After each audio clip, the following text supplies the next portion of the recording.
This is a class on Buddhism in a nutshell, which is one of two introductory classes that our center provides for us. And the purpose of this course is really, it's an introduction to Buddhism. And even though our center is a Tibetan Buddhist center, I try to be very broad-minded and as much as I can sort of introduce Buddhism as a whole. And the whole idea of this course is really to give you a very large overview. Because the thing we find in many of our courses is that students come in and they learn about this specific part of Buddhism, or they learn about that specific part of Buddhism, but they don't really have a sense of the big picture. And so the purpose of this course is actually to give you that big picture, to show all the, to actually show the whole breadth of Buddhism. And it's also to make all the interconnections between the different types of different aspects of Buddhism, so that no matter how you practice, whether you're doing meditation, religious practices, or taking philosophical courses, you sort of see how everything fits together. And so it's actually, it often proves actually to be a wonderful course for many people, because otherwise people sometimes they just come in and they, there was a picture actually that Buddha used in one of the sutras where he talked about, a bunch of people, blind people coming upon an elephant, and one person grabs the foot and feels like the foot is what an elephant must be like. Somebody grabs the ears and thinks an elephant is flat and floppy, and somebody grabs the nose. And I think that's what happens to a lot of people in Buddhism, is they come in and they hit some specific thing and they think that's what it's all about. And they never see the big picture. So as much as I can, I'm going to try to do the big picture.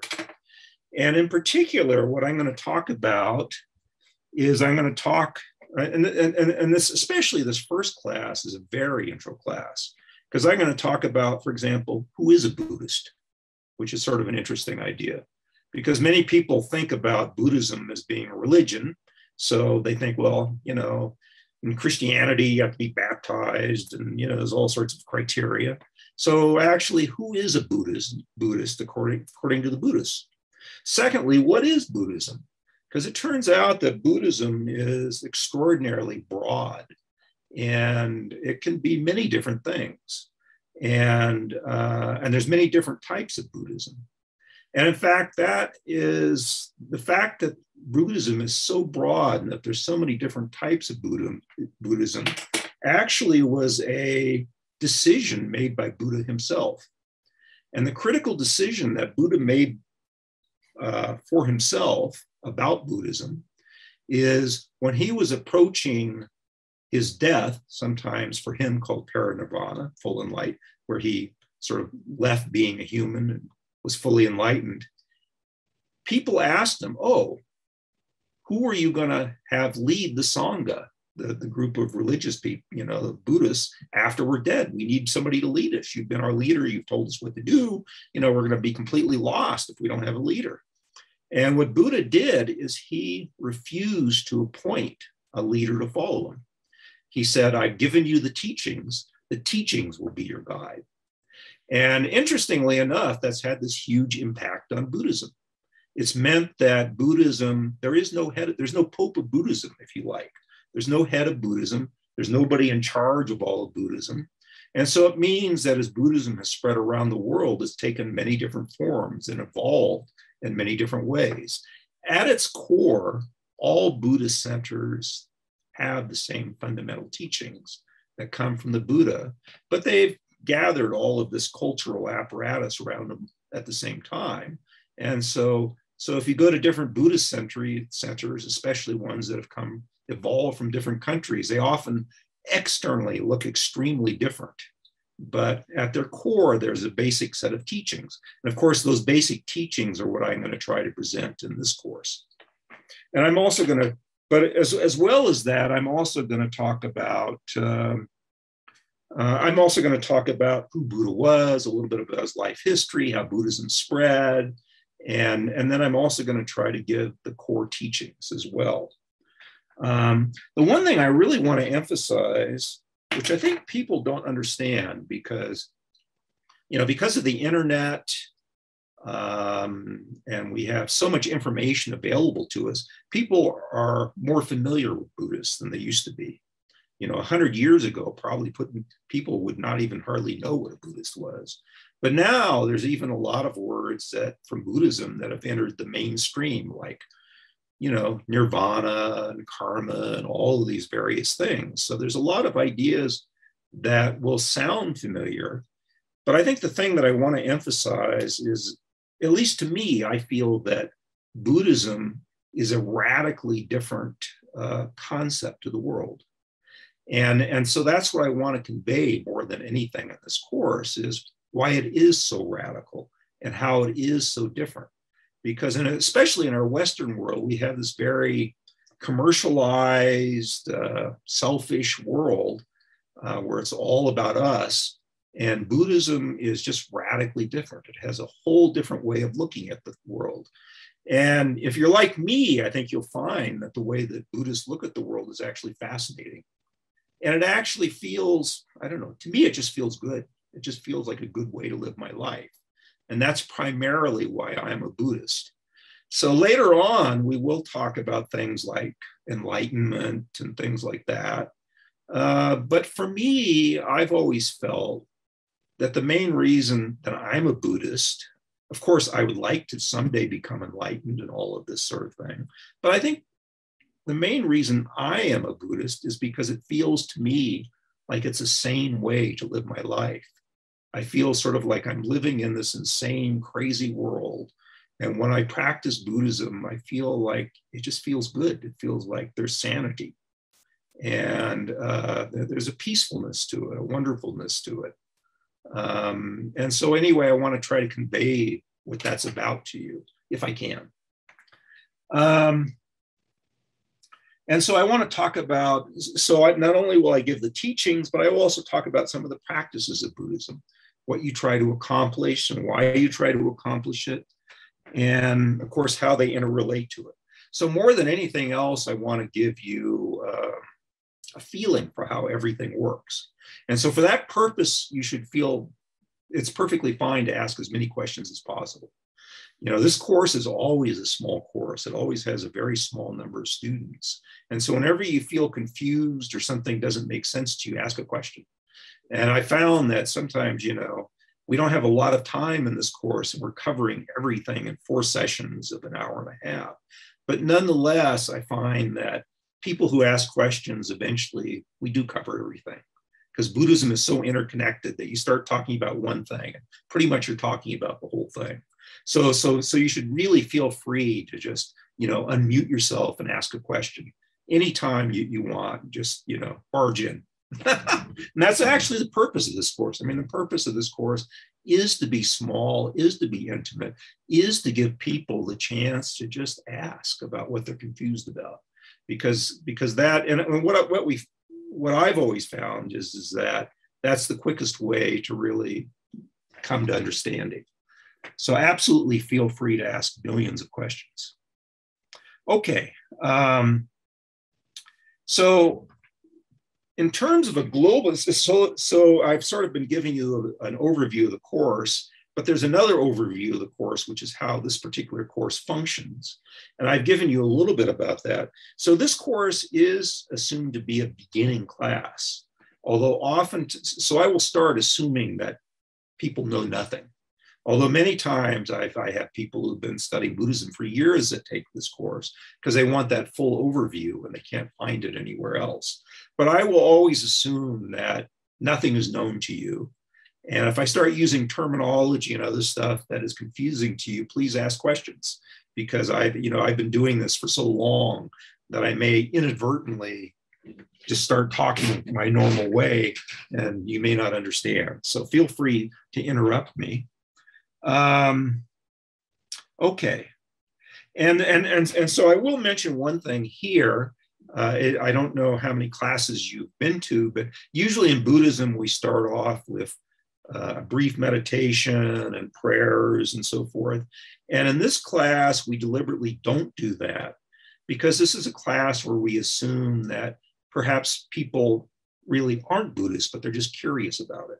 Maybe they belong to another religion, and it might make people feel uncomfortable saying Buddhist prayers and things like that. And that's the last thing we want to do, is make people uncomfortable. And in fact, that's sort of a general philosophy in Buddhism, is we try never to make people uncomfortable, unless it serves a purpose. Sometimes a teacher will make a student uncomfortable if it helps the student learn something. But but that's sort of this guru relationship, and that's not the relationship we're in here. So, okay, so let's start at the beginning. So who is a Buddhist and who isn't? Traditionally, among all Buddhists, there's a standard phrase that goes back to Buddha himself. And essentially, the definition of the Buddhist is one who goes for refuge to the three jewels. So that is totally obscure. So I have to explain that. So the three jewels are something that Buddha himself, when he was alive, talked a lot about. The three jewels are Buddha himself, what we call Dharma, which Dharma actually is a word that has many different meanings depending on the context. But the most standard common meaning is it just means the teachings of the Buddha. So in this class, usually when we talk about Dharma, we will always be talking about the teachings of the Buddha. And the Sangha, there's a very technical meaning of the Sangha. And the technical meaning is these Buddhists who have these very deep realizations. But in practical terms, what most people commonly mean by the Sangha are just the Buddhist community. And that's the most common meaning. So there is this high technical meaning where you have to be a collection of things called arhats and things like that. But almost everybody, almost every book that you'll read about Buddhism, they use the word more loosely, just to mean the people who are Buddhist, the people that go to Buddhist centers, the people who follow the Buddhist teachings. And so when they say go for refuge, the refuge is actually, in Buddhism, is actually a spiritual realization. But I think in this context, the refuge is a more simpler sort of thing. It's not really being used so much. I mean, it can be used in the real technical meaning, but commonly what it means in this context is it means just to have confidence, some sort of confidence that Buddhism will help you. So in that sense, Buddhism is, you don't have to be baptized, you don't have to go through any ceremony, you don't have to have some monk bless you or anything like that.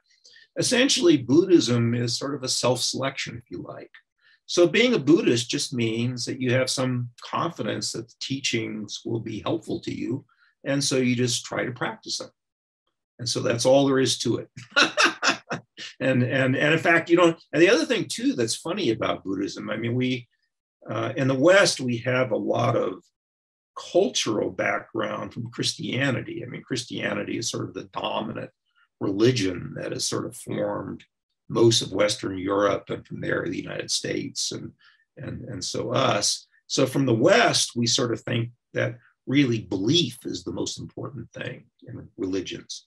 So from a Christian point of view, people are always saying, oh, well, Buddhism is a religion, so you must have to believe certain things to be a Buddhist.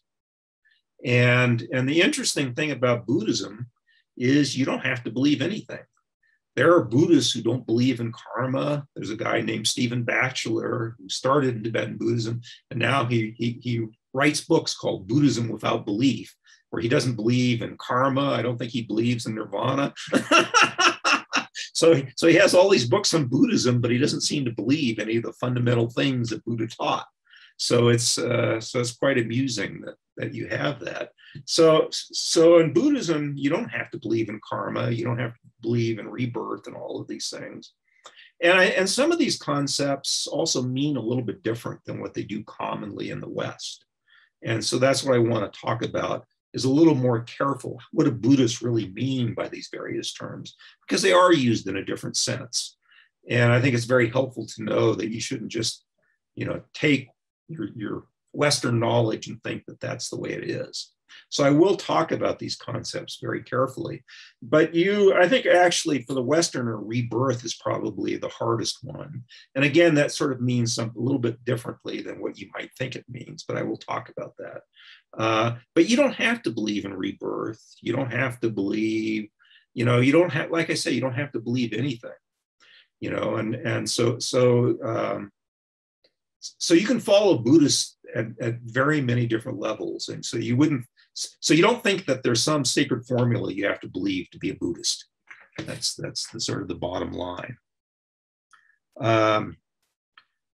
Okay. And as I said, there is an end goal, which is sometimes described by nirvana, sometimes enlightenment, things like that the Buddha himself talked about. But I think that, to me, as I said, the one comment that Buddha always made in many of his sutras, I will talk about the sutras, are when Buddha died, the monks all got together and they recollect, and they all used their memory to remember all of the teachings of the Buddha. And these were memorized and passed down for a few centuries until they were written down. But essentially, all of these teachings and the things that happen in the Buddha's life are what's called the sutras. So I refer to the sutras, it's sort of a historical record of what the Buddha taught. And so in the sutras, the Buddha often talked about, and this was a phrase that I've always liked, he always said that Buddhism, well, he actually said Dharma. Dharma or Buddhism, he said it's good in the beginning, it's good in the middle, and it's good in the end. And what he meant by that is, even if you only practice a little bit of the teachings, you will find it helpful to you. It'll be helpful to you in your ordinary life. And then as you learn more about it, you practice more, maybe you develop a deeper practice, it will continue to be helpful in your life. And even when you have these very high spiritual realizations, and maybe at the end of your life or whatever, even as you're approaching enlightenment, it's still good for you. So Buddha was saying is that Dharma, the teachings, are beneficial no matter what stage you are. And no matter how little of them or how much of them you practice, you will find it helpful. But the other thing that Buddha always said is, he said, you don't have to believe what I say. Just because I'm the Buddha, you shouldn't necessarily believe everything I say, but you should experience these things for yourself and make your own decision as to what's correct or not, and whether you actually believe them and whether you want to practice them. And so in Buddhism, there's always this experiential approach to Buddhism. So it's very important for Buddhism to, of course, you need some teachings to start, because otherwise you wouldn't know what the Buddha talked about at all. But after you get some teachings, the goal is always for yourself to put them into practice yourself and try them out, so to speak, and see whether you find them helpful in your life or not. And if you're like most of us, you find they are extremely helpful. And the other aspect of Buddhism is that Buddha always taught that essentially this Dharma that he's teaching is actually the way the world really is. It's a deep, penetrating view of how the world really exists, what's really real in the world. And he says, we often in our mind, we get confused about the world. We make mistakes. We look at it the wrong ways. And in doing so, that harms us. And in fact, the Buddha said all of our suffering actually comes from our ignorance. Actually, surprisingly similar to Socrates, who said the same thing. But anyway, so in Buddhism, there's not this divide between science and Buddhism, the way there has been between some religions, between Galileo and the Catholic Church or whatever. And again, it's because you don't have to worry. In fact, the Dalai Lama has said, if science teaches you to be something is true, And Buddhism says something different. You should believe science. Because Buddhism really is about penetrating reality and the way the world is. So it can never be in dispute with the truth. Okay. Although that said, I mean, Buddhism doesn't really try to talk about the thing science. It doesn't talk about satellites and planets and, you know, how to grow things and so forth. So, but it focuses actually mainly on the mind. But we'll talk about that some more. Okay. So now, what is Buddhism? So maybe I've confused you. Maybe you're thinking that Buddhism is so diffuse that maybe it doesn't have any core.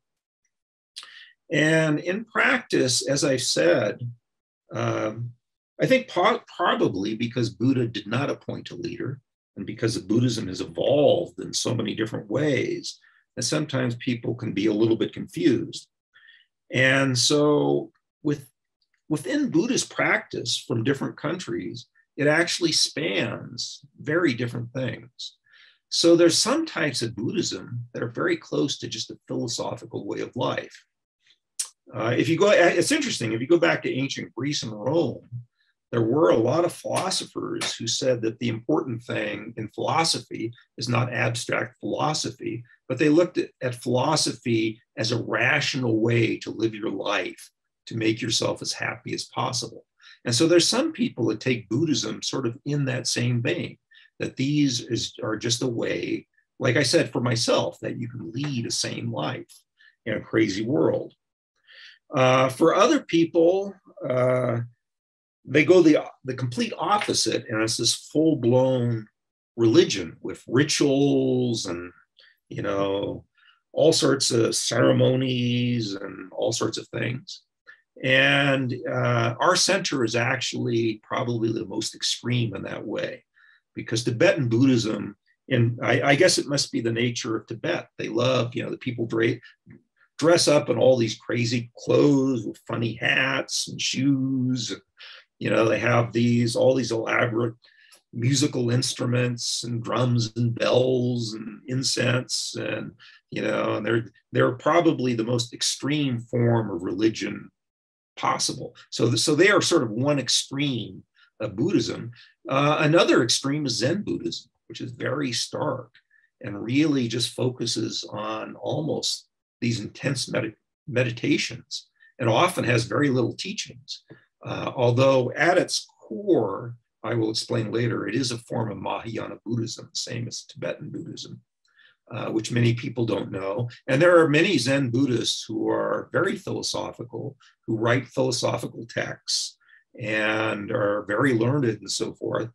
But it's not the common view that you normally have of Zen. But, you know, Zen is very beautiful. I mean, they have these wonderful gardens, which are very stark but beautiful. I mean, Stephen Jobs based a lot of the early Apple iPhone designs and other types of designs on Zen Buddhism, because it's just so strikingly beautiful, so streamlined and so forth.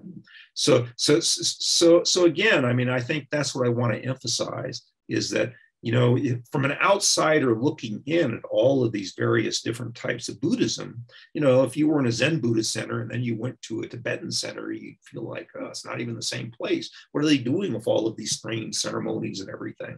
So, and vice versa, you know. So that's what I want to say, is that it may, on the outside, it may look very different, but the inner core is actually all the same.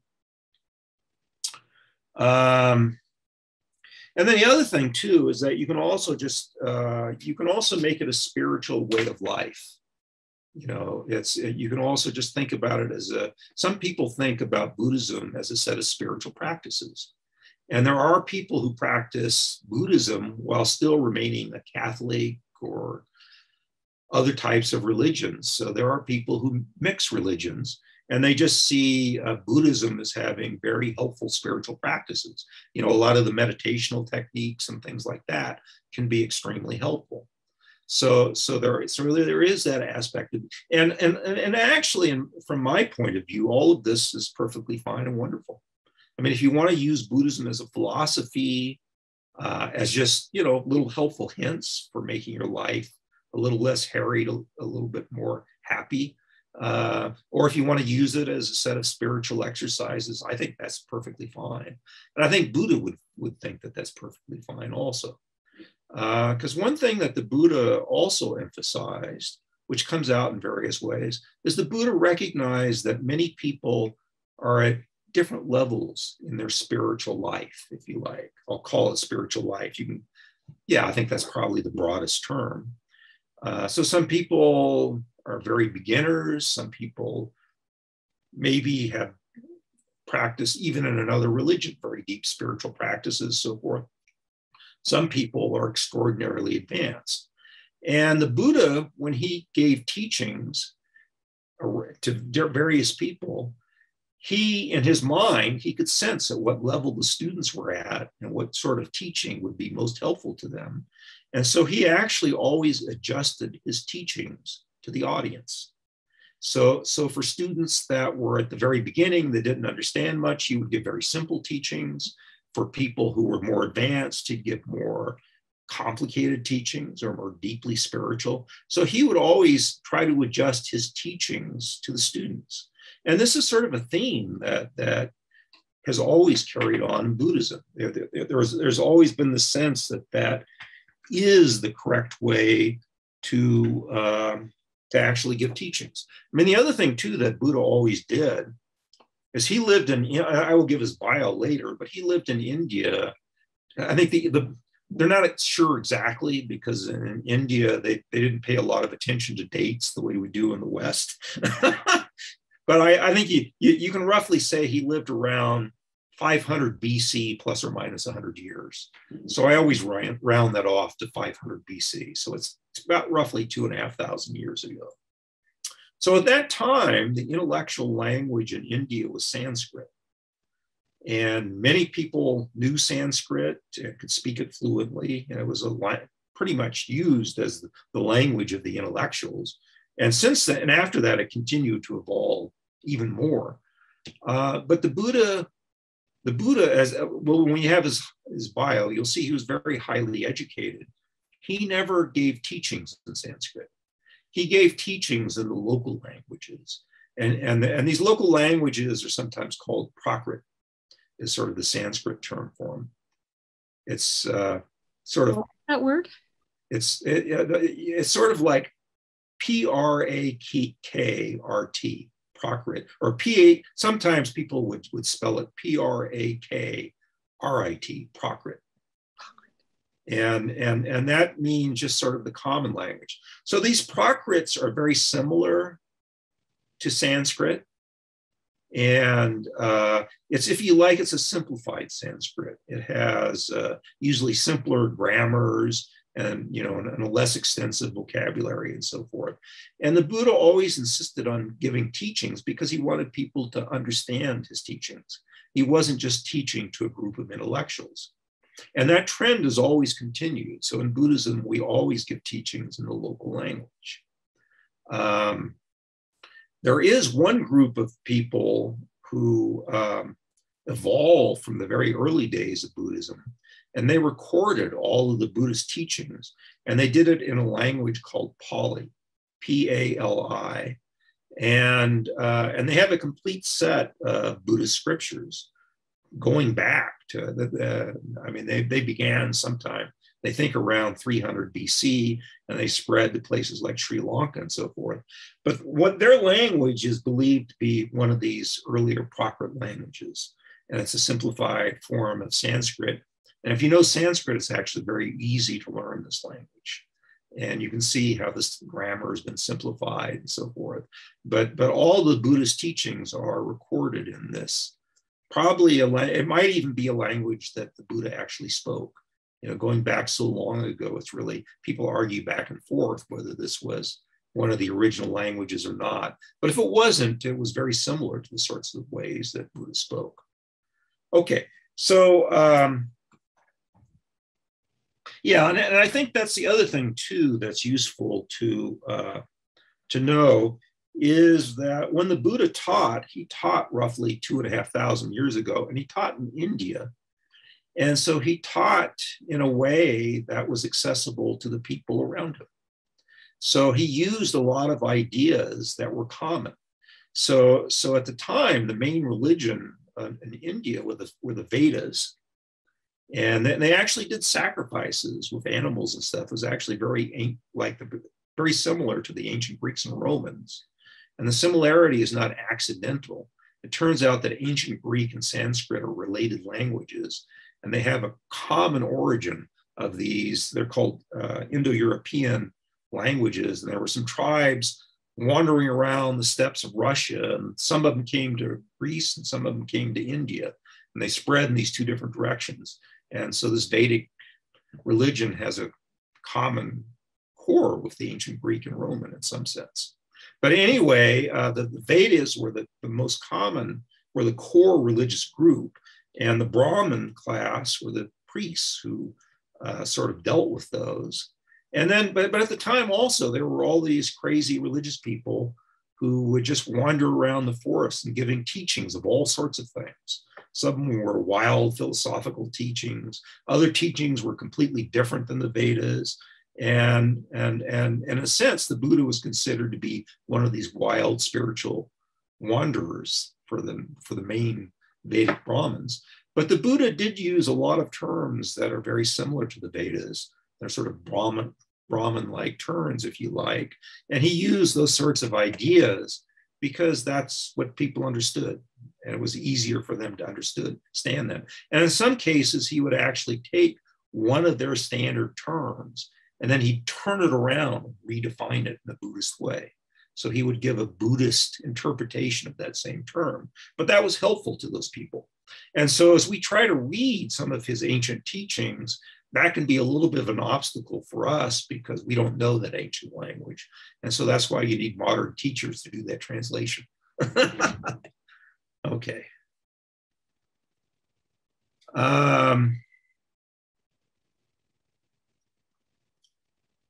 Okay, so now let me start going more deeply into Buddhism itself. I have to sort of, this course this time is a little bit of an adjustment. Every time I teach it, they keep shortening in the amount of time I have for this course. And it's roughly, it's about 60% of what I started with. So I keep trying to figure out how to condense things a little bit. But at the same time, I want to spend enough time on each concept so it makes sense, rather than just try to run through it too fast.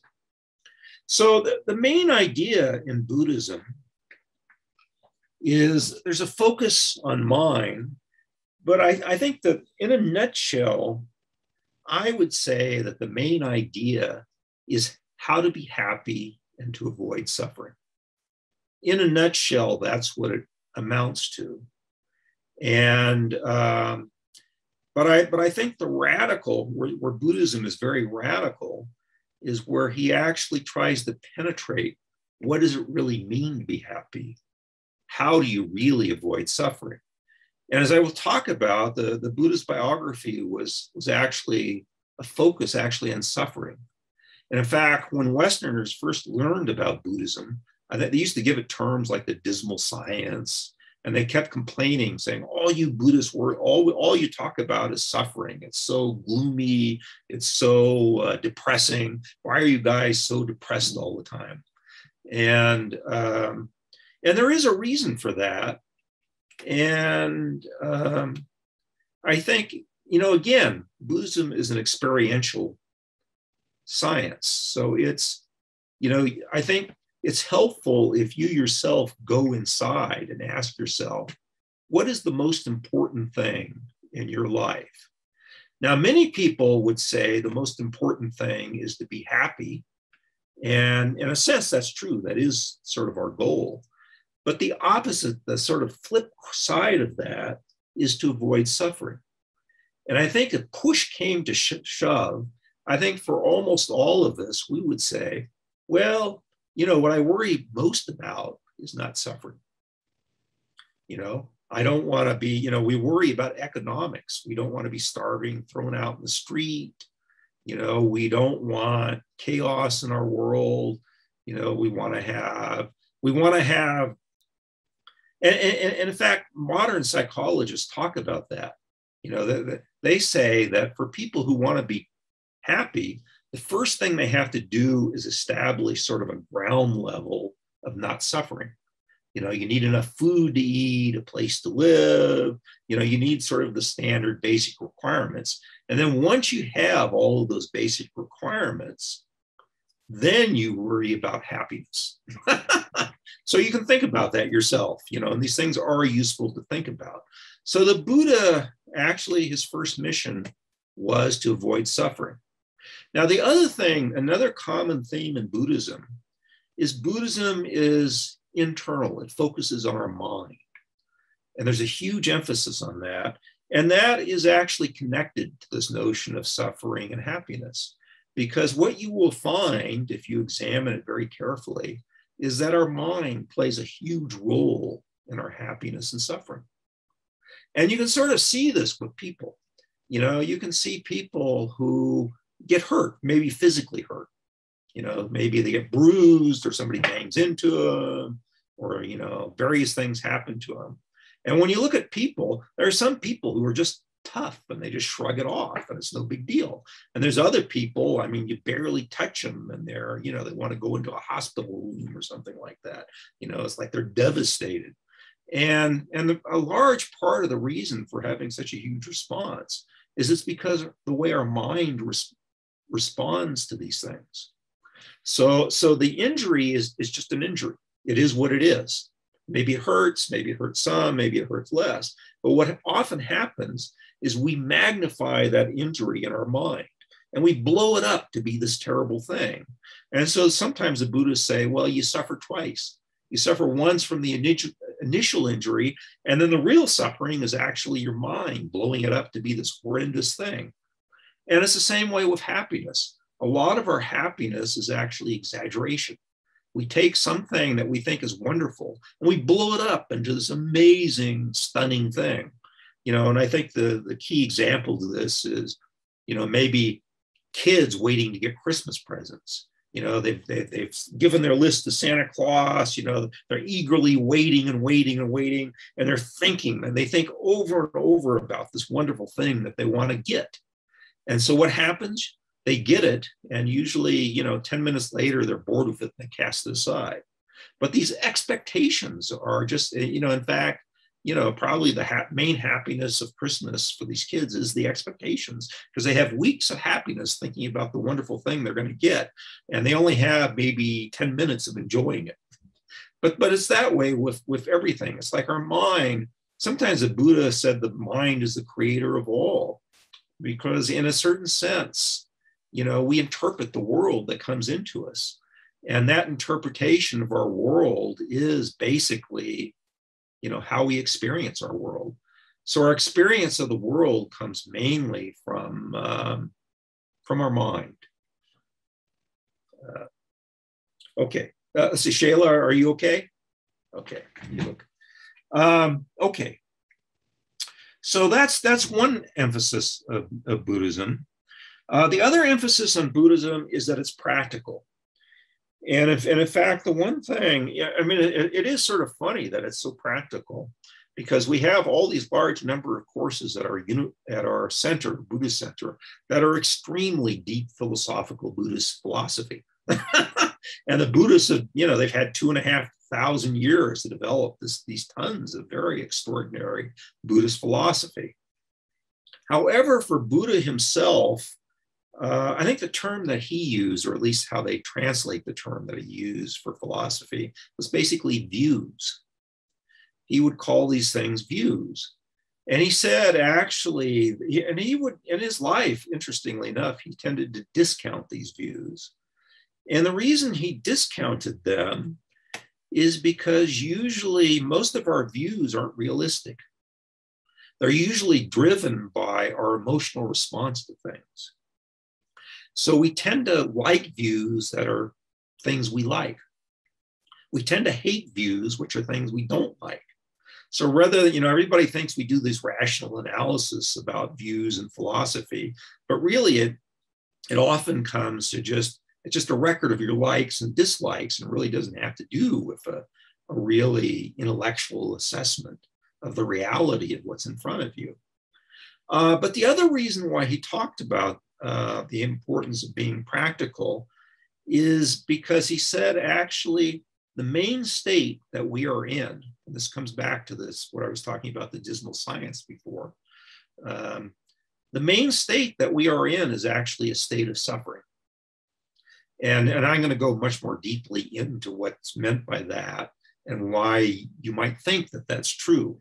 So I will explain that because it requires explanation. But anyway, he said, you know, we're actually suffering. And he said, I'm here to help you. My whole goal is for you to get rid of your suffering. And if I'm going to help you get rid of your suffering, you know, you're suffering. I can't ignore that. You know, all this philosophical and all this other stuff isn't the thing that's important. What's important when you're suffering is you got to stop it. And the Buddha always gave little stories or analogies to explain everything. And one of the analogies that he used in this respect is he talked about, you know, let's say you're wandering in the forest, looking at the trees, enjoying the forest. And there's a hunter out there with a bow and arrow who's hunting deer or something. And he screws up and he mistakes you for a deer and he shoots you with a poisoned arrow. So if you get hit by a poisoned arrow, what are you going to do? Well, what he says you're going to do is we're going to go berserk, basically, is what we're going to do. And what we're going to try to do is heal ourselves. So we're going to worry about getting the arrow out of this, you know, trying to maybe suck out the poison if there's poison in it, maybe cauterize it to stop the bleeding. You know, we're going to be really focused on healing practices to try to save our lives, you know, and there's going to be a real sense of emergency about that. And he said, you know, you're not going to look at the arrow that hits you and start asking, oh, I wonder what kind of wood this arrow was made of. You know, did it come from a birch tree? Was it an oak tree? Oh, look at the feathers. I wonder what kind of feathers, you know, they got what kind of bird, the feather. You know, you're not going to be worried about all these extraneous things. You're going to be worried about dealing with your pain and suffering. And so that was the Buddha's analogy. He says that's the situation we're in. We are suffering. We've been hit by the poisoned arrow, and we got to focus on that. And so that's why he was always practical. Okay, so another aspect of Buddhism, which I think is important, and I think most people know this, is that there's a lot of focus on compassion and caring in Buddhism.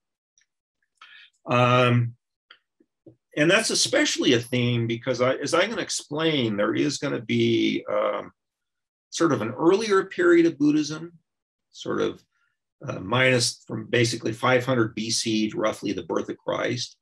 And then there was a big change that happened in Buddhism because there was a type of Buddhism that began to flourish called Mahayana Buddhism.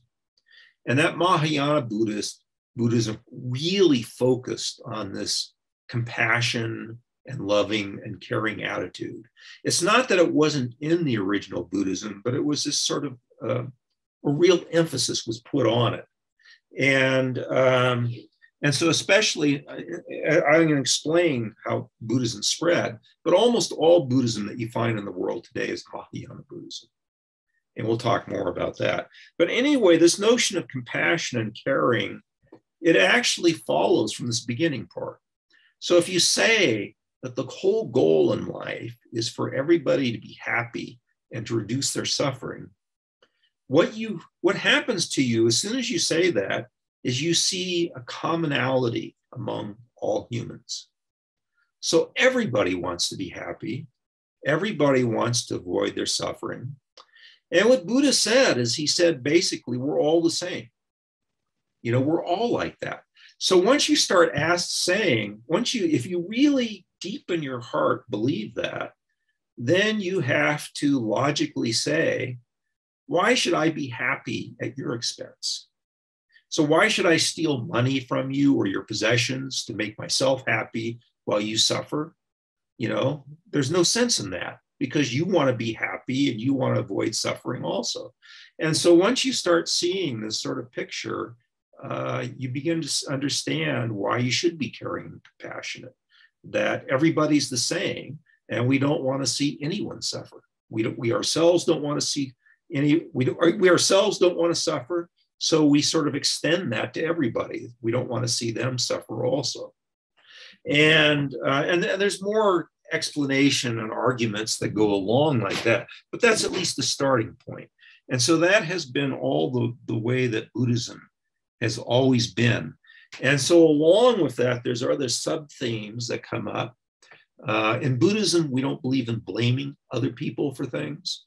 We always try to take responsibility for our own life and not blame other people for things that are happening.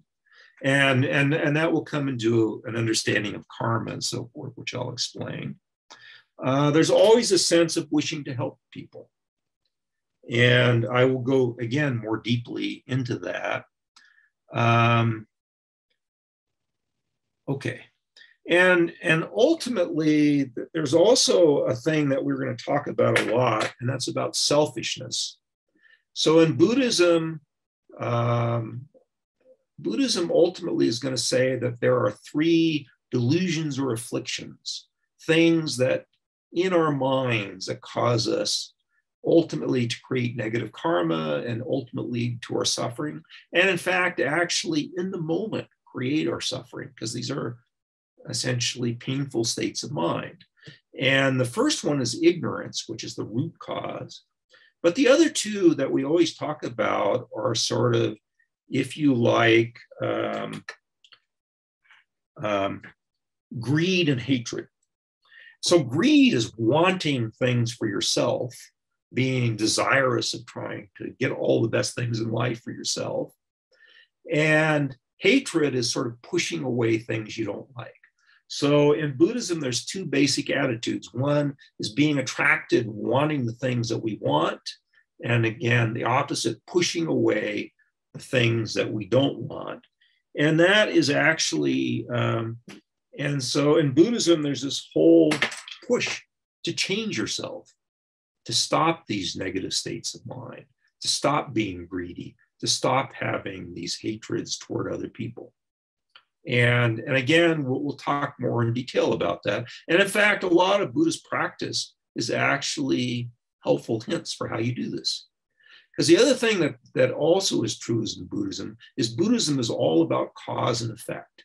That's some of the deepest teachings in Buddhism, sometimes called emptiness, can be explained as sort of understanding of cause and effect. And Buddha said that our mental world has cause and effect, just like the physical world. In the physical world, we see cause and effect going on. If a car rams into your car is pushed out of the way. And in the same way, there's sort of a causal effect in our minds and so forth. And so in Buddhism, it's all, you can't want to be compassionate and just sit there and expect it to hit you on the head. It's like something falling out of the sky hits you on the head and suddenly you're compassionate. Things don't happen for no reason whatsoever.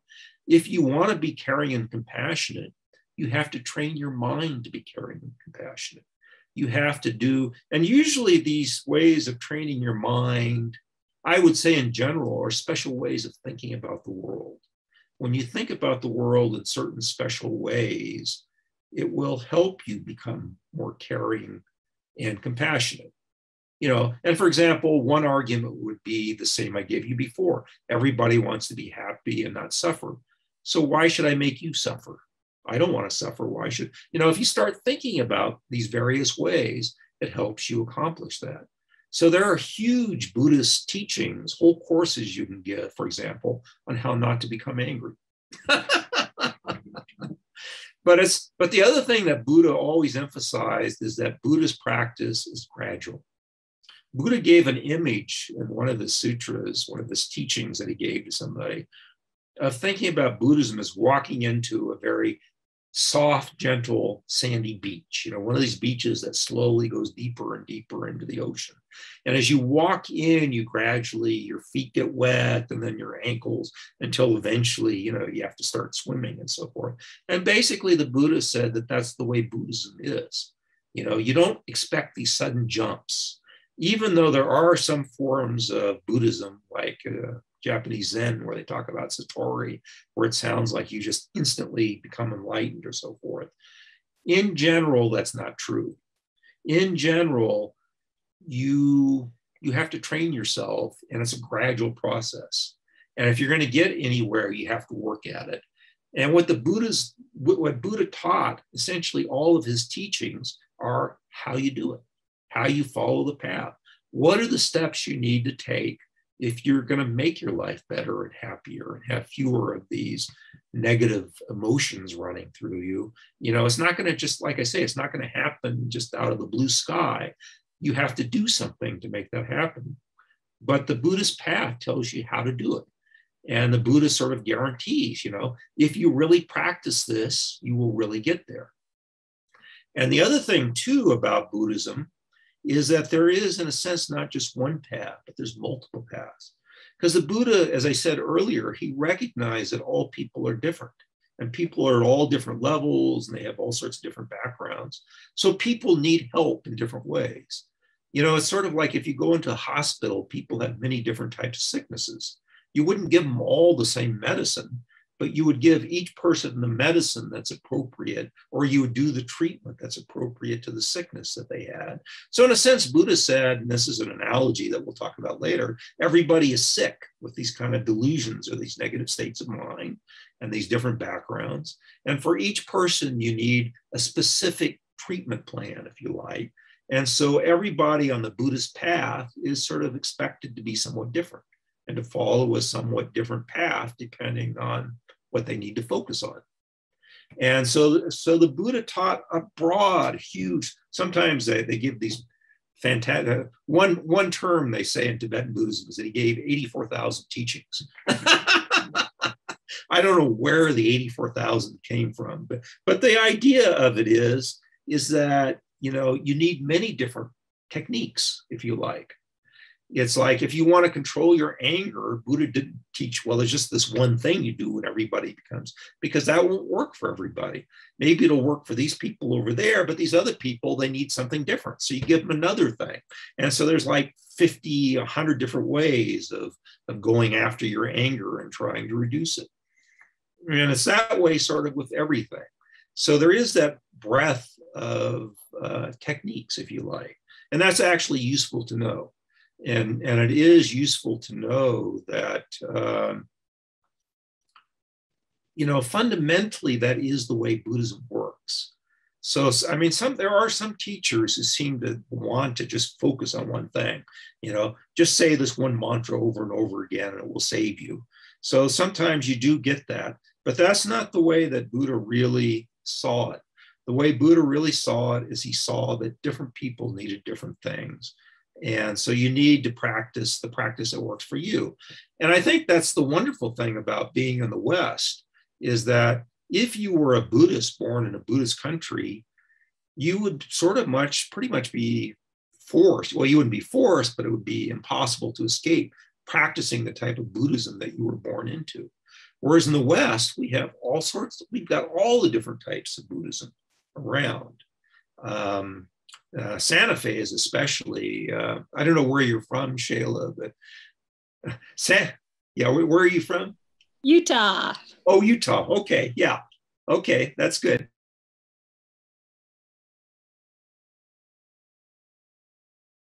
I accidentally muted it. For Santa Fe, for whatever reason, it tends to be the spiritual Mecca. Not only do we have almost every form of Buddhism imaginable, we also got all of these, crystal power pyramids, all sorts of esoteric spiritual practice of whatever religion you want. We tend to have it. But in Santa Fe, we've got almost all the major types of Buddhism present, even though we're just only, this relatively small place.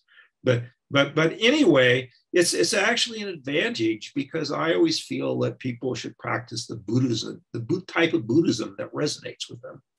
And like I say, different people have different prejudices, different backgrounds. I mean, for me, I'm still astonished that I'm practicing Tibetan Buddhism, because I grew up as a Catholic and I got overwhelmed by all the religious practices.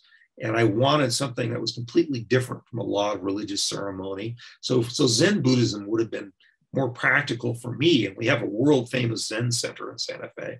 But for whatever reason, I ended up with Tibetan Buddhism. And now I'm sort of stuck. So I just live with it. But that is another aspect of Buddhism, patient acceptance. So you never know where you're going to be led to. But at any rate, I think all forms of Buddhism are good and they're helpful for different people. And I think it's actually wonderful that in the West, people have a lot of choice of the types of Buddhism. So there are some people who find, for example, there are certain types of Buddhism that focus heavily on meditation.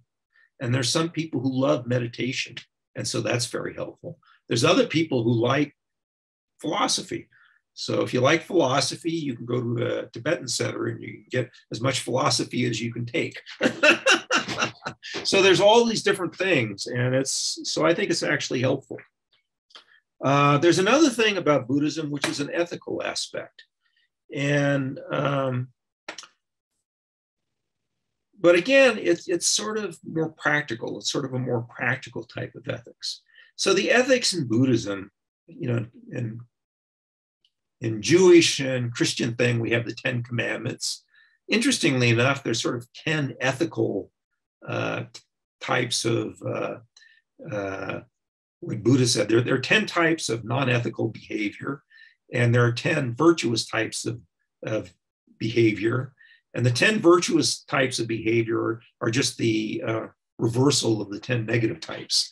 And they are sort of what you think they are, not stealing, not maligning people out of hatred and so forth, and not killing people. And so the ethical things that probably fit very well with most of the 10 Commandments. So they're sort of the standard things that probably most religions come up with. But I think in Buddhism, these things aren't taken rigidly, and it's not like, oh, well, you commit a mortal sin if you violate these things.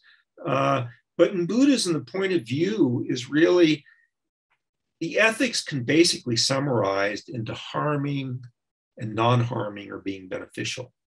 So if you're harming yourself or somebody else in some way, that is creating negative karma for you, which will lead to future suffering.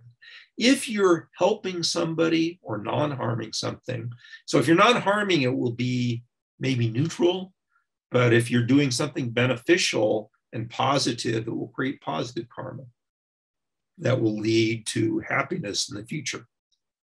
And so basically that's what Buddhist ethics are. It's either harming or not harming. But in Buddhism, the emphasis is not following rigid rules that are written down, but actually looking at your actions and to see whether they're actually harming or being beneficial. Because there may be something that on the surface looks like it's harming. You may have a teacher that's yelling at some student that looks like he's really being angry and harming that student by yelling at him. But his goal may be just to stimulate the student to do better. And maybe he's actually helping the student to do that. And so in Buddhism, there's always a sense that you can't just look at the surface. You have to look at, first of all, the most important thing is the intention of the person who's acting. So Buddhist ethics is all about intention. So if you accidentally, drive your car down the road and start running over incense accidentally, it's not that you have this evil mind that you hate insects and you want to harm them. It's accidental.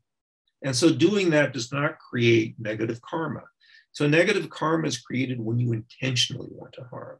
So it's all about your mind and the intention that's in your mind.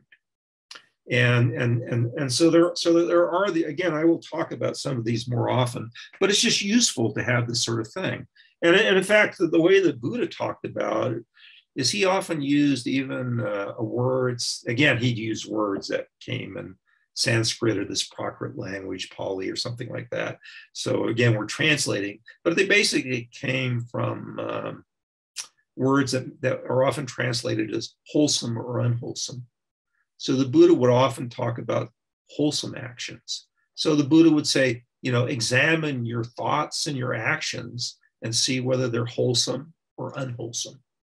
And the goal is to work hard to eliminate all your unwholesome thoughts and actions and to engage in wholesome actions. And sometimes, and actually the Buddha actually was once asked he went to a town, and he went to this town and he says, and basically the people there said something to the effect of roughly, oh, you're the 10th teacher we've seen in the last month.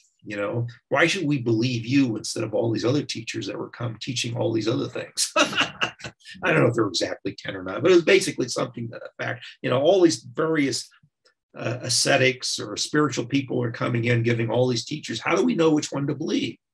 And essentially what the Buddha said, he said, well, you can actually sort of tell yourself, are there teaching things that are making you more wholesome or unwholesome?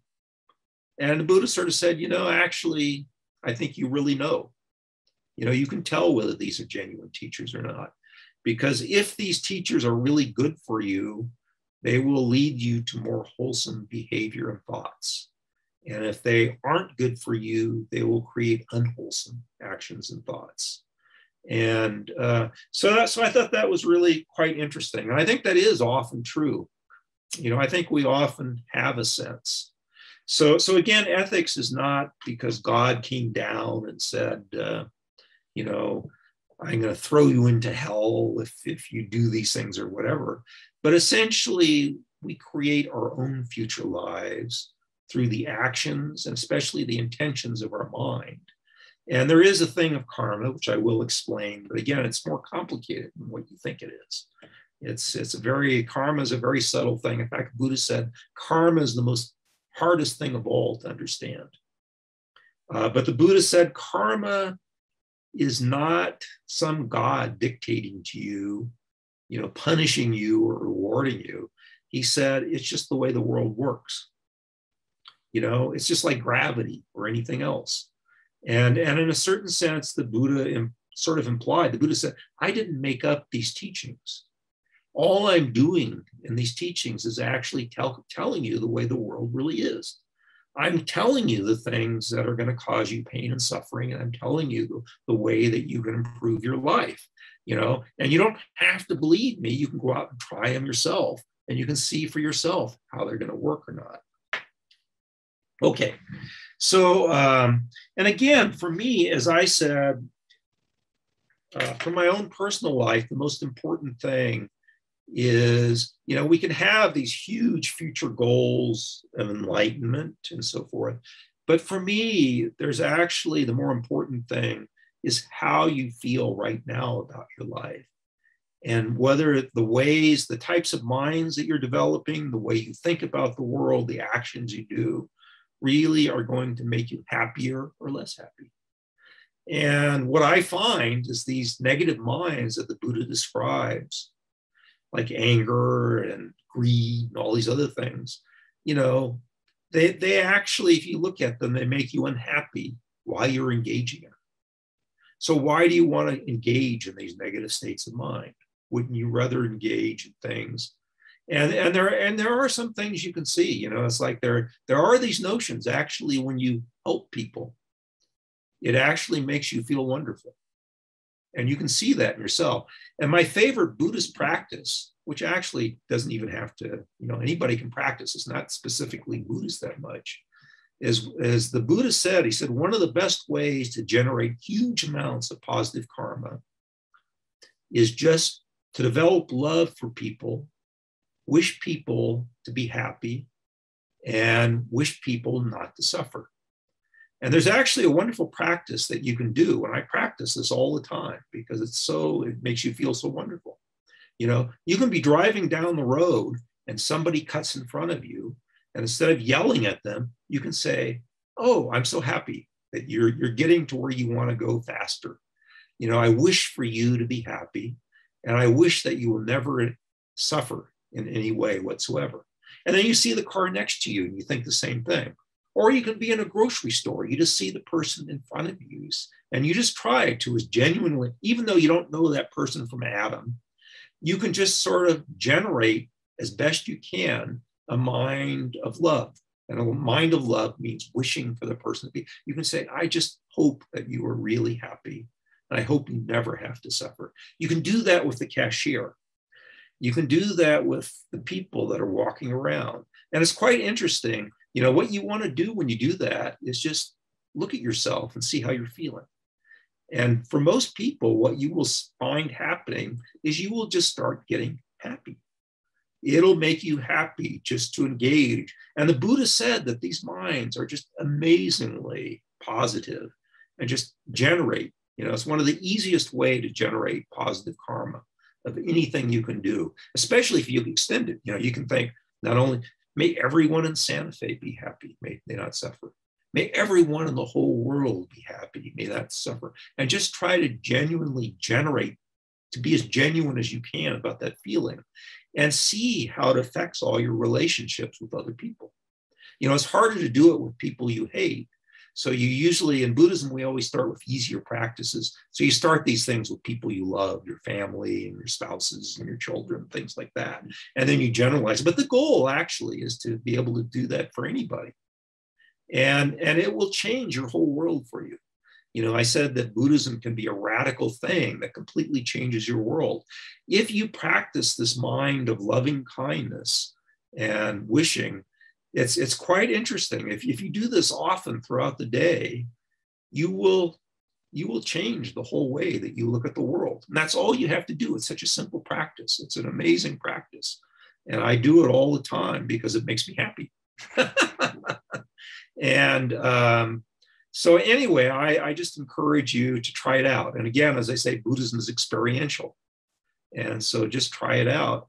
And I think, you know, what I think it also does, the simple practice can actually change your whole life, actually. It can, you know, it's so simple, but it can completely change how you look at the world. You know, and it's quite, because it just, because one thing, everything in our lives are interconnected. So if you start practicing this, it just affects all the other ways you look at the world. And it's very transformative. So anyway, I recommend it. Okay. The other thing too, which I will mention briefly, and then I need to get on to some of the more practical things, is that in a certain sense, Buddhism, a spiritual practice in my mind, is cumulative. Because what happens is that as you engage in Buddhist practice, as you start removing these, these negative emotions are actually just habits, they're bad habits of mind.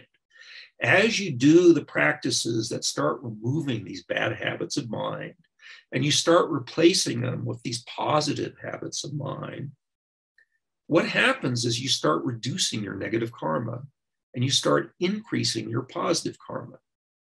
And negative karma has two effects. The one thing that everybody focuses on is suffering. So negative karma will ultimately lead to suffering, but it also, for a spiritual life, it leads to obstacles to your spiritual life, to advancing along your spiritual life. So if you can reduce the amount of negative karma you create, you remove the obstacles to advancing faster along your spiritual life. And as you create, and to have spiritual realizations, is, again, I say, you don't get anything for free. If you want spiritual realizations, if you want advancement on your spiritual path, you have to create the positive karma that results in spiritual realizations. So you got to generate positive karma. But if you're doing these spiritual practices in Buddhism, they're designed to make you create positive karma. So if you start doing these practices, you start creating more positive karma. So what happens as you go along and become more and more spiritually advanced? You have less and less obstacles to your practice. You have more and more positive karma propelling you faster and faster. So in my mind, actually, it becomes easier and easier to practice. Because and there's another way of looking at it too, is you're creating good habits. And those good habits will just naturally lead you to do the right things. So there is sort of, I think, so even though sometimes the beginning of a spiritual practice, like the beginnings of everything, is very difficult because you don't have the right habit. You know, it's like riding a bike. You haven't got the right steps down to ride the bike in the right way. So it's very difficult, and you fall over a lot, and you feel like you're never going to learn how to ride your bike or whatever. But the main thing, I think, in Buddhist practice, and I think any spiritual practice, is just persistence. Just keep going, endurance. If you endure, essentially, it'll become self-propelling. And it will start working. It's like riding a bicycle. At some point, you magically can ride, and then you learn to ride better and better. And the more you learn to ride better and better, then you can do it even better and better. So it's sort of a self-propel. So I would say that the most important thing in any spiritual practices is don't give up. So anyway, that's the thing. So let me just stop here and ask. So this is a sort of a breaking point. So let me just ask is there any questions or? Okay. So then we'll just push ahead. We only have not too much time. So what I want to do is I'm going to talk about the life story of Buddha. And then I don't know if I'll be able to get to it. The next step is the history of Buddhism. And then after that, I'm going to talk about the Four Noble Truths, which is the core of Buddhist teaching. And it's the core of all Buddhist teachings anywhere in the world, no matter what you practice. But let me just talk a little bit about the story of Buddha. Again, we don't know a huge amount about his life because it was so far ago and a lot of things didn't record it. I mean, we know some things because Buddha, at various times, Buddha talked about his life. He talked about what happened to him. And that's probably maybe our main source.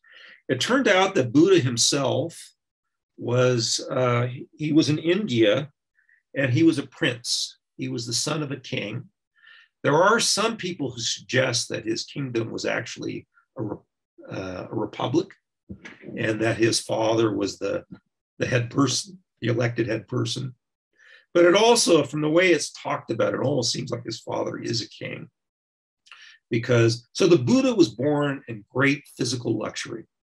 At one point in his teachings, I think he said I think there's 3 major seasons in Buddha in India, and he had a different palace for each season.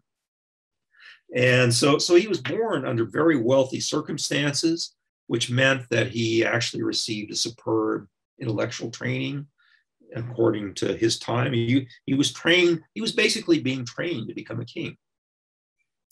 When he was born, though, there were all these importance, all these mystical things going on that sort of suggested that his birth was going to be important. And so his parents contacted some soothsayers or prophets or whatever, and they asked him, what's going on? Why are we getting all of these special dreams and things? Who is this person that's being born to us? And what they were told is they were said, well, this person that's being born to you, who is the future Buddha, is either going to be a great king or he's going to become a great spiritual leader. And so then the Buddha was born, and in the various forms, all these mystical things happen and so forth. But anyway, that sort of set the stage for how, especially his father, viewed the thing. His father immediately decided, I don't care about these religious people. I want him to become a great king. So for his whole early period of his life, the king did everything he could to make it to be as irreligious as possible for the Buddha, and to make the Buddha, so that's why the Buddha had all these different palaces, and some of these palaces were staffed only by women, beautiful women. It was trying to entice them. And so the Buddha led this life of great luxury and so forth. And he actually, eventually he got married, and he had one son. So his father was King Shuddhadana. His mother was Queen Maya, sometimes called Maya Devi.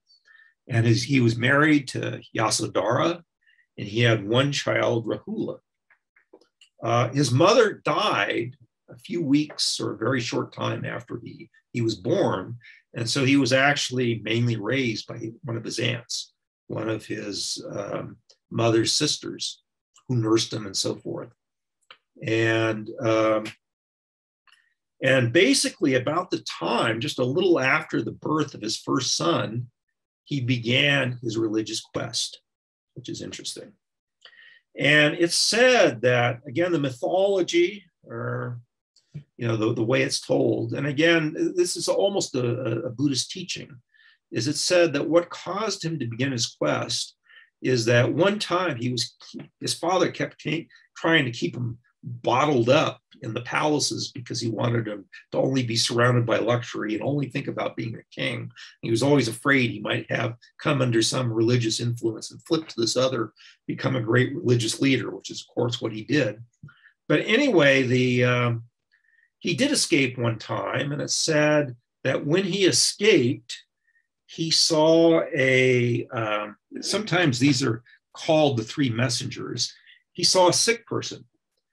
And it occurred to him, oh, that's terrible. This person is suffering. This is it's terrible to be sick. This really just isn't okay that people get sick. It's really horrible. So he thought about that, and then he forgot about it. And then another time he managed to escape, and he saw he saw an old person. And then it occurred to him, it's like, oh, people get old. That's going to happen to me too. That's terrible. I don't want to become old. That's really not okay. And then finally, he escaped a third time, and he saw a dead person. And he realized, oh, we're all going to die. This is not acceptable. And then there's actually sometimes that there's people that say that he met a fourth person, ascetic, a religious person, and he realized that one could follow these people that wander in the forests, and you could shramana, I think they're called. In fact, these people still exist in India today. They have these wandering people. But anyway, he realized that he could lead a religious life. But that, in a way, set according to the mythology, that basically set up his life goal, as he decided that suffering was just not acceptable. And there has to be a way to end suffering. And he set it as his own personal goal. I'm going to find that way. There has to be some way where we don't have to suffer. And that's what I'm going to find. And after that, so he became this wandering ascetic. So this was around, I think, the age of 29 when he left his palace. And he wandered as an ascetic for 6 years. And in the beginning part, he went to these various other religious teachers who taught him these amazingly deep meditations. And he went to deeper and deeper spiritual practitioners. I forget whether there was 2 or 3 of them that he went to. But at each point, he said, oh, well, I see what my teacher's teaching. I think I could do the same. I think I could be at the same level as my teacher. And he worked at it and he accomplished it. And then for the first teacher said, oh, well, I can see you're the same equal as I. So let's share the practice and we can be co-teachers. But the Buddha said, no, I've learned everything you can teach me, but I still don't know how to end suffering. So he moved on. He found a deeper teacher. And this time the teacher said, oh my God, you've actually even surpassed me. You should lead the whole group. And again, the Buddha said, no, you've taught me everything that you can, and I still don't know how to end suffering. I gotta do something else. And then after that, he actually went with a group of, I forget whether it's 3 or 5 other ascetics, and they sort of joined forces and they became extreme. They practiced extreme asceticism. So they basically starved themselves to death. The Buddha said that he would eat 1 grain a week or something like that. I don't know, maybe that's an exaggeration, but he said his hair was falling out. It's like his whole body was disintegrating. And at one point, but he tried and tried. At one point, he was close approaching death. And he just realized, none of this is working. I'm doing this extreme asceticism, but this is a dead end also. I've almost killed myself, and I still don't know an end to suffering. And then, according to the story, and this might actually have been told by Buddha himself, is he remembered a time as a young child when he was sitting under a tree, sort of meditating while his father was doing some sort of religious ceremony as king to the people who were planting things in seed in the ground or whatever, some sort of planting ceremony. And while he was meditating, he had this really deep, wonderful meditation. And then it occurred to the Buddha, that's the right way, not this asceticism, this other way. And he called that the middle way.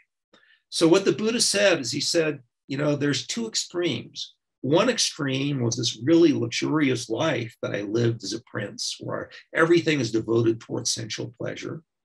That's not the right path. That won't prevent suffering. The other one is this extreme asceticism. That doesn't work either. So it's the middle way, which is the right way, is the right path. So at that point, he gave up the asceticism. Some people helped nurse him back to health. And it was after that period that he sat down under the Bodhi tree and he resolved, I will not get up from this meditation until I know how to end suffering. And it was that night that he learned, he became enlightened. And he had these various spiritual realizations. He could see all of his previous lives.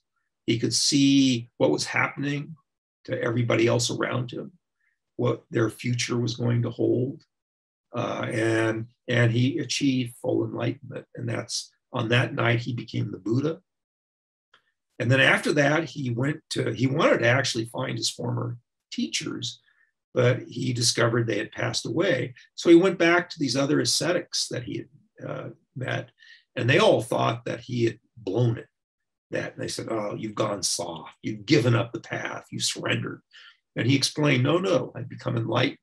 And so he eventually taught them, and they became his first disciples. And then from there, all of Buddhism spread. So this happened around the age of 35, and he achieved parinirvana, or he died around the age of 80. So he taught for about 45 years, which is interesting because if you compare, Jesus taught for 3 years, so he taught for 45. So that explains why the Buddhist literature is so large. He had a lot more time to give a lot more teachings. And what was interesting, though, is at the time when he died, again, as I said, the students asked him, give us a leader or whatever. And around that time, Buddha said, no, I'm not going to give you a leader.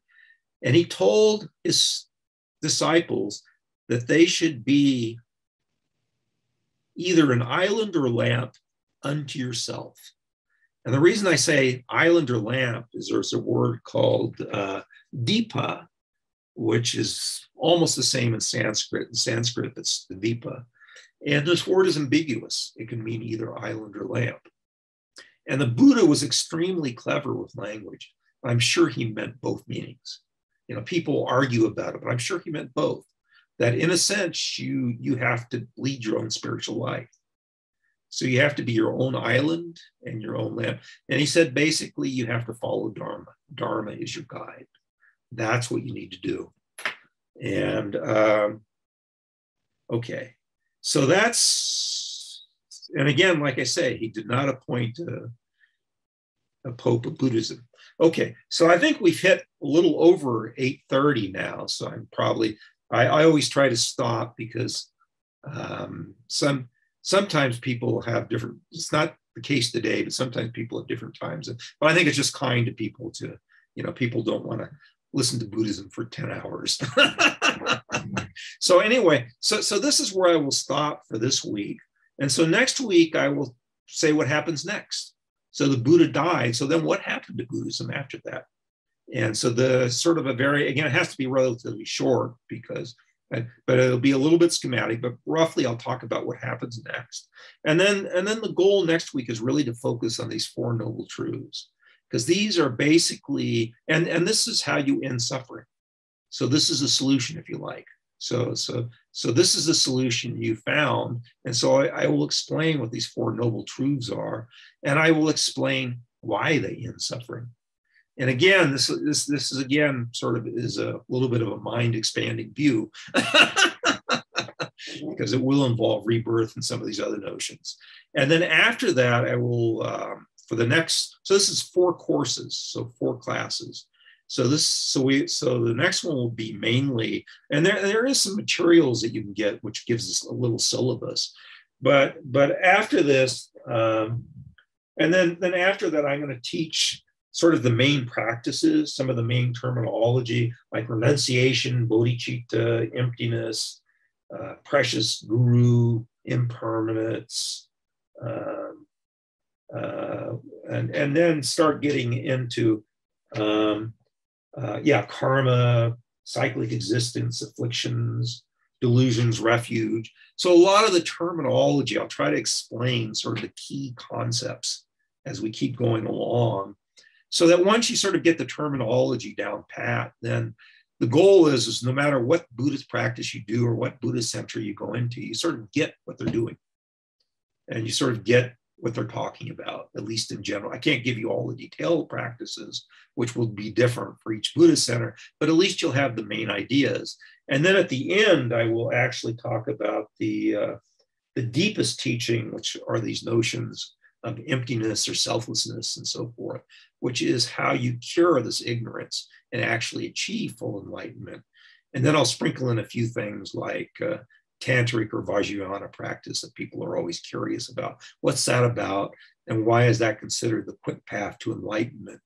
And it's actually, it's a form of Mahayana Buddhism, actually. And along the way, too, we will hit bodhicitta, which is what converts you into Mahayana Buddhism. So that will be sort of the game plan for the rest of the course.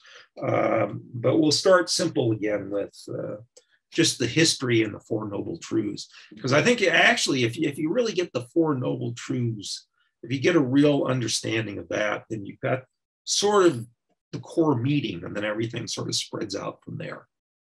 Okay. So are there any questions or? Okay. Okay. Well, I hope to see you next week again. Thank you for joining. I hope this is helpful for you, because that's the goal, is to, again, when I talk like this, I've been doing Buddhism for so long, I can't remember, sometimes I may be talking over your head, but I'm trying hard to explain everything that I can and to remember to do that. But anyway, stop me at any point where I'm talking at too high a level. So thank you very much, and I will see you next week.